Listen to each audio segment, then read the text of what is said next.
dès son jeune âge déjà, c'est l'oncle, le grand frère ou le jeune frère de son papa qui vient le chercher. C'est à lui que revient le rôle d'éducation du fils aîné. L'enfant, peut-être à l'âge, c'est peut-être plus tard, à l'âge adulte, qu'il pourra découvrir son vrai père. Et c'est pour ça d'ailleurs, vous verrez en milieu bâtonnou, l'enfant ne connaît pas son père. C'est pour ça qu'il appelle son père biologique par son prénom. Mais son oncle, il ne peut pas l'appeler par son prénom. C'est son oncle qui est son papa, il l'appelle papa. Il l'appelle père.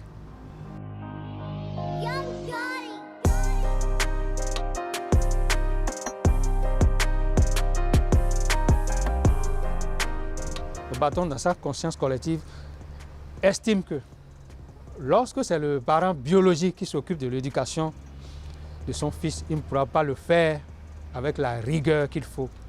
Il va le faire, il va l'éduquer dans la complaisance, dans le laisser aller. Donc c'est pour ça qu'on préfère que ce rôle soit dévolu à l'oncle, aux oncles. Et l'oncle n'a pas le droit de faillir à cette mission. Si l'enfant devient un délinquant, ce sera de sa faute et la société doit le condamner pour ça.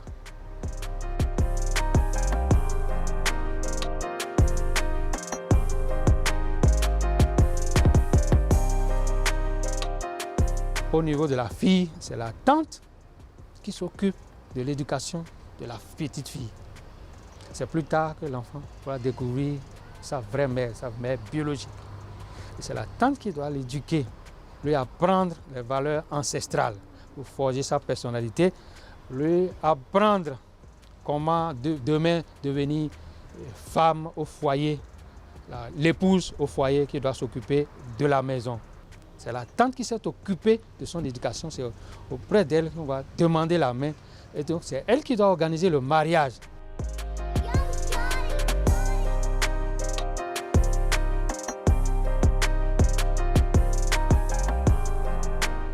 Figurez-vous que dans la société bâtonnou, l'enfant n'appartient pas seulement à ses parents biologiques.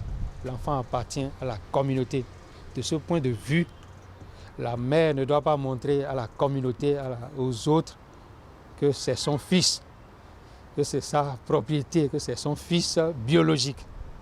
À partir du moment où l'enfant ne lui appartient pas seul, il y a ce sentiment de gêne, de pudeur, de vouloir appeler son fils aîné par son prénom. Oui, la mère ne doit pas appeler le prénom de son fils aîné, juste par pudeur, en milieu bâtonnier. Oui, en milieu bâtonnier, l'enfant que vous mettez au monde, vous n'avez pas le droit de l'appeler par son prénom. Oui, c'est ça. Ah, ouais. Et il est également dit que le fils aîné, ce n'est qu'à l'âge adulte qu'il sait qui est réellement son père. Il doit être élevé par l'oncle. Un oncle. Oui. Ouais. C'est l'oncle qui lui inculque les valeurs de la vie, tout simplement. Juste parce qu'on estime que si vous êtes élevé par vos propres parents, vous serez chouchouté.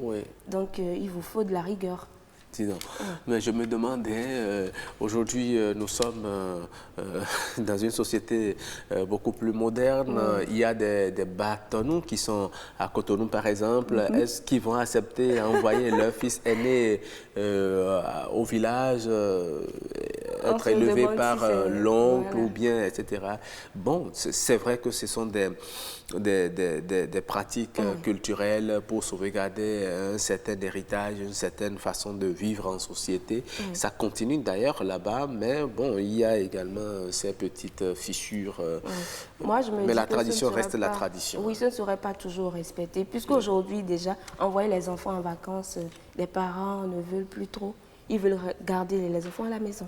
Mais ce qui est sûr, en milieu bâtonnou, il doit y avoir cette passerelle pour que même si l'enfant ne vit pas avec l'oncle en question directement, il peut être en contact avec cet oncle. Aujourd'hui, nous avons le téléphone, etc. Tout et tout, il peut lui parler, etc.